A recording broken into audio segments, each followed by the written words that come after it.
Okay, let's go.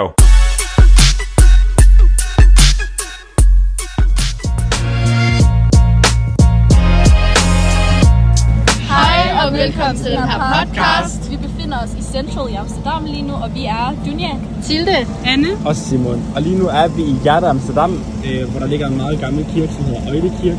Og det betyder på dansk en gammel kirke, som er den ældste bygning i hele byen, og den er bygget for over 800 år siden. Kirken det er en stor kirke, og der er simpelthen, ligesom om der er en by inde i, og den har et flot tag. Og for mange år siden, der var det en katolsk kirke, men er senere hen blevet protestantisk. Og i dag bliver kirken stadigvæk brugt til gudstjenester, men også til koncerter og kunstudstillinger. Og det er både et sted for tro og et sted for kunst, hvor man kan opleve musik. Så det er en gammel bygning, men det har en smuk historie midt i Amsterdam. Derudover så er Øjle Kirke også et eksempel på en gotisk stil. Og bygningen er blevet udvidet mange gange igennem århundrederne. Det startede bare med at være et lille trækapel. Og den er især kendt for sit imponerende træloft, som er en af de største middelalderlige lofter i den slags i Europa. Og i kirken der finder man gulv, der er dækket mere end 2.000 gravsten, hvor der ligger omkring 10.000 mennesker begravet. Og der er blandt andet nogle kendte mennesker deri. Og i dag der bruges kirken som sagt til kunstudstillinger, koncerter, arrangementer.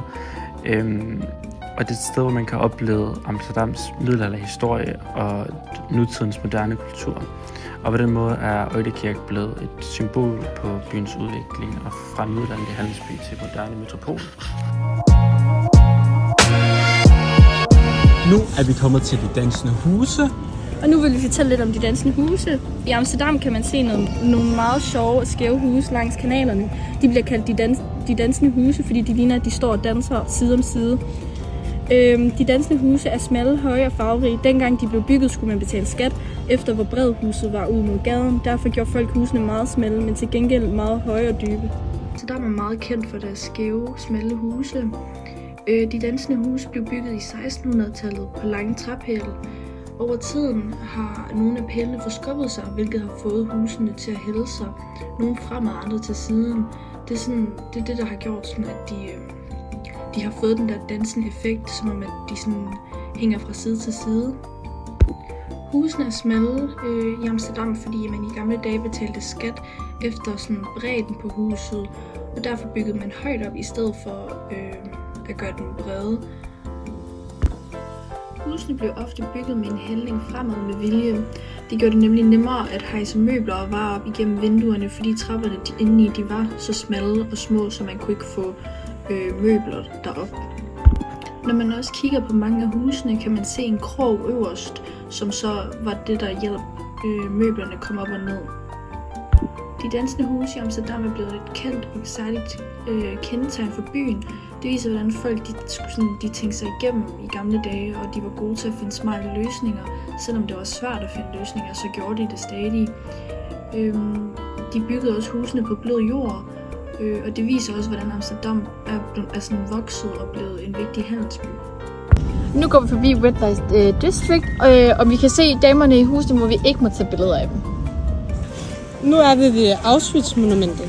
Ja, og det ligger altså i Wertheim Park, og det er et mindesmærke for de over 100.000 jøder, som blev deporteret fra Holland til nazisternes koncentrationslejr under den 2. verdenskrig. Og det officielle navn, det er altså Nooit meer Auschwitz, som betyder aldrig mere Auschwitz. Og det er altså skabt af kunstneren Jan Wolgers og blev indviet i 1997. Og monumentet det består af 6 hævede glasplader i spejlglas, som er lagt et kunstspejl på jorden. Og det spejler så himlen over sig, men fordi spejlet er kunst, symboliserer det så den ødelagte himmel og det brudte liv. Det ligger i Wertheim Park, tæt på Art Zoo og plantageområdet. Og det er altså et mindesmærke for de over 100.000 jøder og andre hollændere, der blev deporteret fra Holland til nazisternes koncentrationslejre under 2. verdenskrig. Og de fleste de kommer til Auschwitz. Og det officielle navn det er Nooit meer Auschwitz, hvilket står for aldrig mere Auschwitz. Og det blev så skabt af kunstneren Jan Wolgers og indviet i 1977. Og monumentet det består altså af 6 hævede glasplader i spejlglas, og det er så lagt som et knust spejl på jorden. og glaspladerne de spejler så himlen over sig. Men fordi at spejlet det er knust, så symboliserer det altså den ødelagte himmel og det brudte liv. Og det er altså en af de mest kendte mindesmærker i byen. Og hvert år den sidste søndag i januar, der holdes der altså en stor national mindehøjtidelighed her. Og datoen den er altså valgt, fordi at Auschwitz blev befriet den 27. januar 1945. Og det er altså en dag med refleksion over, hvad der er sket.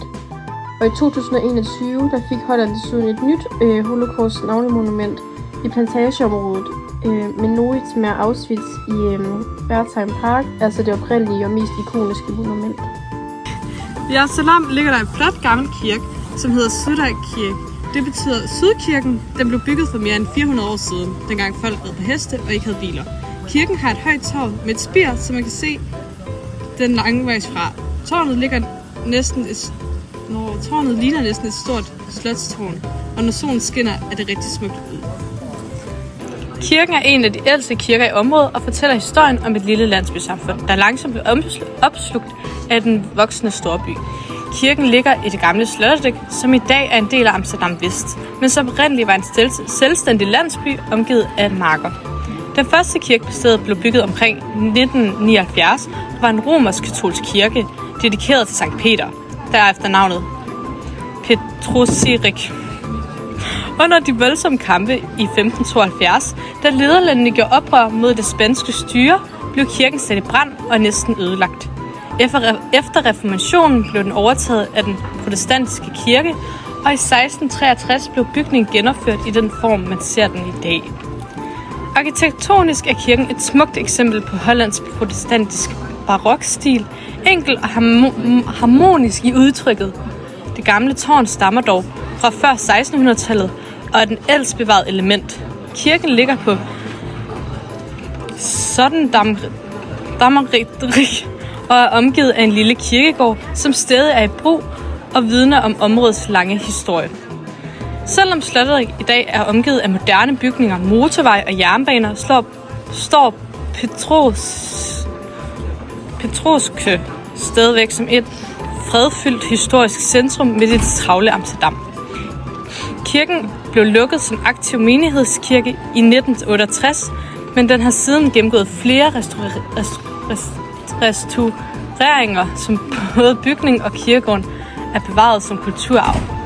I dag fungerer Sloterdijk kirken som et symbol på koloniteten, et sted, hvor fortid og nutid mødes, og hvor man stadig kan mærke roen fra den gamle landsby, der engang lå her, længe før Amsterdam voksede sig op omkring den.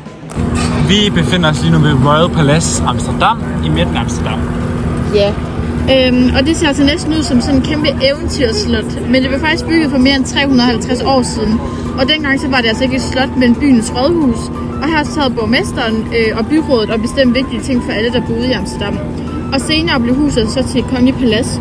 Konger og dronninger brugte det, når de kom til byen. Og selv i dag bruger den hollandske konge paladset til særlige fester og besøg fra andre lande. Det var alt for denne episode om monumenterne i Amsterdam. Vi bevæger os igennem byens gader og udforsker, hvordan historie, kultur og kunst mødes i sten, statuer og kæmpe pladser.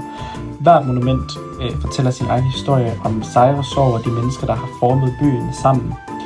Måske handler monumenterne egentlig ikke kun om fortiden, det minder os også om, hvem vi er i dag, og hvordan vi vælger at huske på fortiden. Næste gang du går en tur igennem Amsterdam, så kig dig omkring. Kig op.